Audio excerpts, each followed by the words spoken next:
The political scoundrels who have destroyed our country, they have used race to divide us. They tell black people, they say you are poor because of colonialism and apartheid. But actually, the future of black kids, someone who's 30 now, the future of that person was destroyed by black politicians who have destroyed the public education system.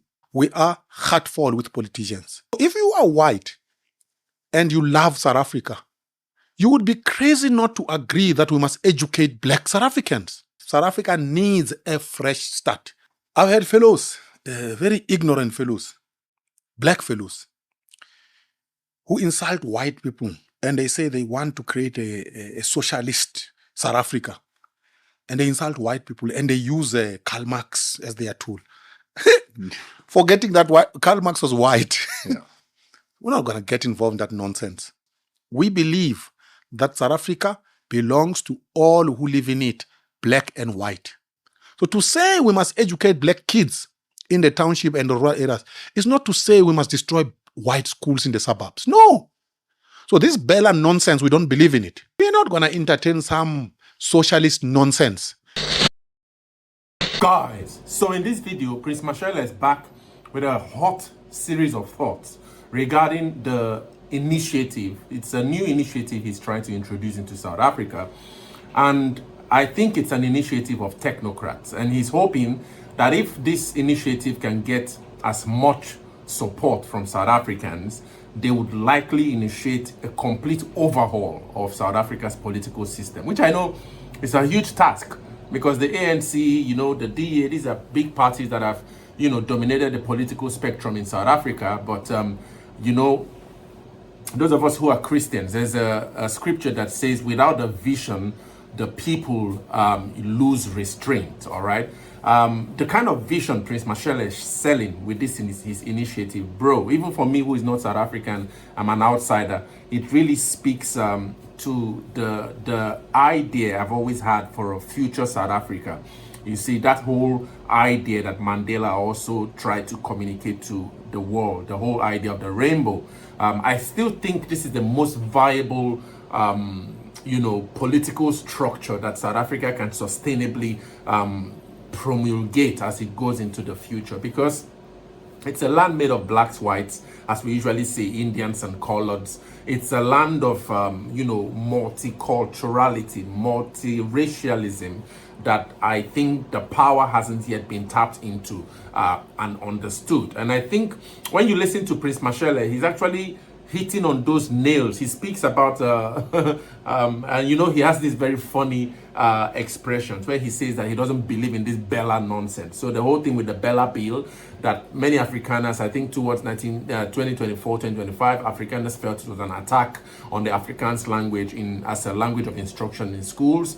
Prince Mashele argues that, the initiative, the vision he has for South Africa is going to do away with ideology, this heavy socialist direction that several left-wing parties in South Africa seems to wish South Africa to face. You see, he speaks a lot about how the black child would need to be educated, because the ANC has failed to do that for the last 30 years, arguing that the future of many black people, especially as we're seeing the whole thing with March on March in South Africa right now, we see the whole continent turning a really terrible negative gaze on South Africa and all that. Prince Mashele believes that one major cause for this anger among the black people in South Africa is that the ANC hasn't really invested in the public education that's supposed to have been catered for these black people all the while. And I had this problem also, with the whole thing with setting up SASA. Many people think that many of us who are not South Africans feel envious of our welfare state in Africa. But no, I think Africa is still at a very low place in terms of its development, that any kind of introduction of welfareism just in a way seems to numb the necessity for productivity as a continent. And I would argue that most arguments many of the returnees have been listening to from South Africa, who have been arguing that they notice that laziness among black South Africans and all that. I don't think black South Africans are lazy. I think maybe a portion of them have been numbed by this whole idea of having 270 rand support from the welfare states, which is usually called SASA. And when you convert it to euros or naira, which are currencies I know very well, it's 14 euros. It's almost as though you just a bunch of bananas or bread you buy. So it's really little to really mine that much energy from our people. And so Prince Mashele argues that the vision he has for South Africa would be one that would pull the extremes, right, to the center and have a vigorous economic productivity, so to speak, thrust, where South Africans can really be productive and really powerful vision. I don't want to spill all the beans, but Prince Mashele has something going on here. And I think every South African needs to understand, every South African needs to listen. You might not agree with him because he has been very controversial, just like I've been also described recently as a very controversial podcaster. But I think sometimes these kinds of videos are important to help us in Africa to think, because when you listen to the vision of the African Union by 2063, Africa is expected to be a politically integrated continent. Without productive countries constituting that political integration, bro, we are still going to be seeing a lot of the kind of disintegration we're seeing right now with March on March and many African countries. So let's quickly listen to Prince Mashele and articulate the initiative he's going to be introducing soon to the South African political spectrum and the vision he has for South Africa. Really powerful, guys. You don't want to miss it. Watch till the end because he has some really interesting points at the end, and share your thoughts in the comments. If you have ever held a position in a political party, whether a Mickey Mouse political party or the corrupt ANC, or you were leader of the DA, whatever and you have problems in your, don't come to this initiative. South Africans have been disappointed by politicians. This is a movement of ordinary professional South Africans who have never been in politics. We emphasize this. So we don't want political rejects and people who have baggages. It's a fresh start. South Africa needs a fresh start. So yes, it's a non-political professional movement to save South Africa. We don't want politicians. We are heartful with politicians. So good South Africans in Soweto, in Mdantsane, in Tula Mahashi, in wherever, come out to save your own country against the politicians who have failed us. And what about, South Africa is wrecked with two issues: race, ideology. Mm-hmm. Okay. The race, I think, I've heard you for years on race where you say the only thing that we need now is that it doesn't go after one specific group of people, that it's across the board. I presume that's going to be a bedrock of what you're planning on doing. Correct. The political scoundrels who have destroyed our country, they have used race to divide us. They tell black people, they say you are poor because of colonialism and apartheid. I understand that stuff. But actually, the future of black kids, someone who's 30 now, the future of that person was destroyed by black politicians who have destroyed the public education system. So we are very clear. We're not building a black party or a black movement here. No. We're building a movement of South Africans, good South Africans, black, white, Indian, coloreds. Because our country is a country of blacks, is a country of whites, is a country of Indians, is a country of coloreds. And we're not shy. We're not like other parties. The DA says, no, we must not talk about race. No, we talk about it. We talk about white people. We talk about black people. We talk about colored people. We talk about Indian people. So we will never allow anyone to divide us on the basis of race. Let me give you an example. We have thought about it. If we say we want to set up a structure in the Free State, for example, of this movement, and we say we have found someone there in the Free State, we say, come up with names of those who are going to be in the provincial structure. If this person brings us a list of black people only, we will reject it. Because in the Free State, there are Afrikaners. And Afrikaner farmers in the Free State are a critical component of the life in the Free State. If we say we are constituting a leadership of eThekwini, and you bring that leadership and there is no Indian in that structure, we will reject it. Because the Indians are part of the life of eThekwini. The same applies to Gauteng. If you say you want to constitute a structure of Gauteng and there are no white people, what kind of Gautenger is that? So we will make sure, and we are going to plan very carefully to make sure that all South Africans are represented in the structures of this movement, because we believe that South Africa belongs to all who live in it, black and white.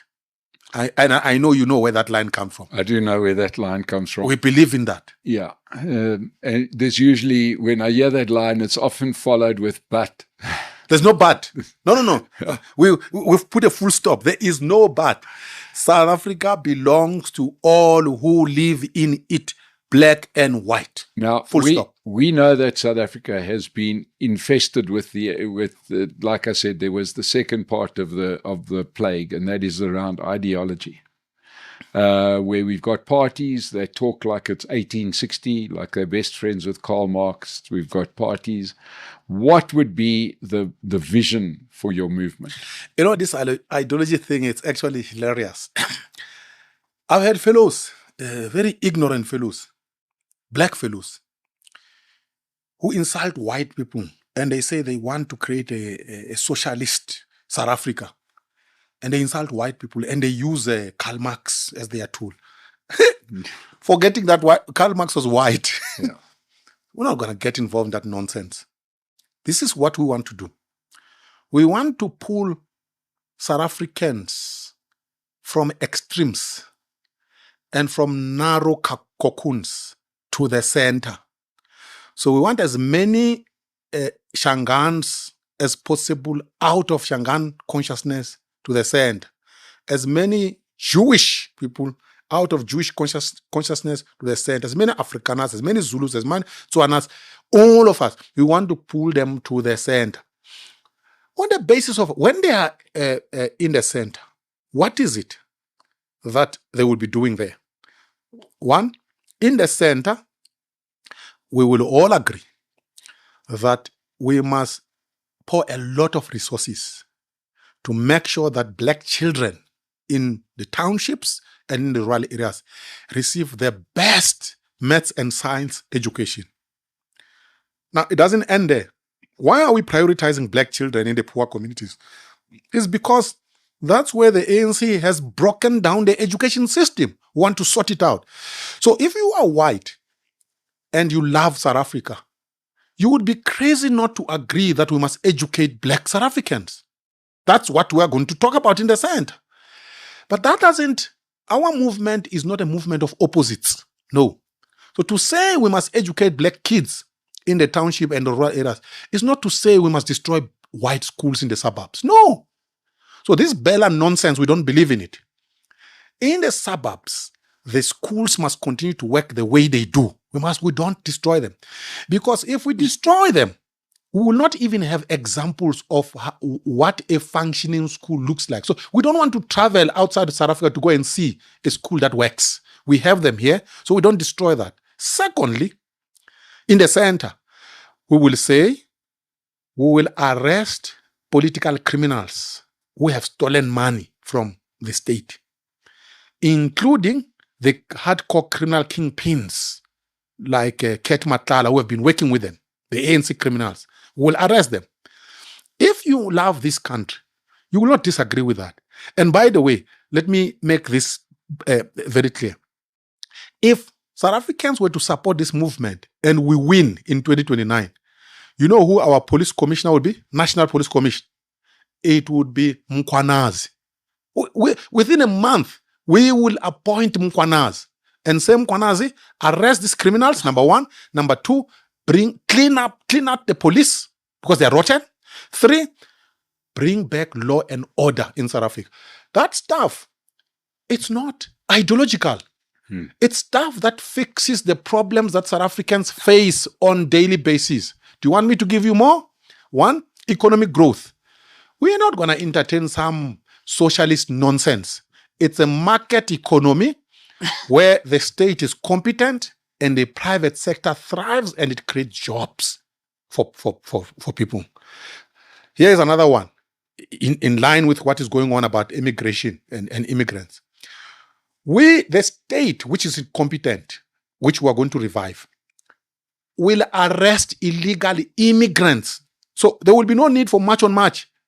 It will be the state going into communities, arresting illegal immigrants and deporting them so that citizens don't need to take the law into their own hands. You see, citizens are taking the law into their own hands now. Why? Because the ANC has collapsed the state. Illegal foreigners are flooding into our country. No, there is no country in the world that respects itself that would allow illegal foreigners to flood into itself. So we will deport them. We will make sure that our borders are strengthened. If you are legal, fine, you come to South Africa, you're welcome. If you are illegal, you have no place in South Africa.